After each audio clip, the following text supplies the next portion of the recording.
So friends, आज सुबह सुबह आपके पर्सन आपको क्या लव मैसेज देना चाहते हैं, उनके प्यार भरे खत आपके नाम क्या है, पूरी रात जाग कर निकाली है या गाइस कहीं ना कहीं आपके लिए सपने देखे हैं। इस रीडिंग में मैं सब कुछ देखने वाली हूँ। सबसे पहले एनर्जी से कनेक्ट होने के लिए पेज को फॉलो कीजिए, कमेंट्स बॉक्स में जाकर हर हर महादेव टाइप कीजिए, रील को शेयर कीजिए ताकि महादेव की ब्लेसिंग आपके प्यार के ऊपर हमेशा रहे। लेट्स सी आज आपके पर्सन आपको क्या मैसेज देना चाह रहे हैं, वो भी अपने दिल के पैगाम।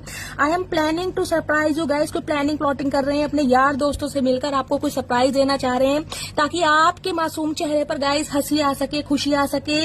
I only have feelings for you. अब ये जो इंसान है कहीं ना कहीं इनके दिल में सिर्फ और सिर्फ आपके फीलिंग्स है। जो भी गलतियां हुई हैं ये माफी मांगकर कहीं ना कहीं सॉर्ट आउट करना चाह रहे हैं, रिश्ते को दोबारा से बनाना चाह रहे हैं। I feel me and you have a faded connection. आपके पर्सन इस बात को जान चुके हैं, आप दोनों का कनेक्शन टेम्परेरी नहीं है, आप डिवाइनली ब्लेस्ड हैं, आप इनके सोलमेट हैं।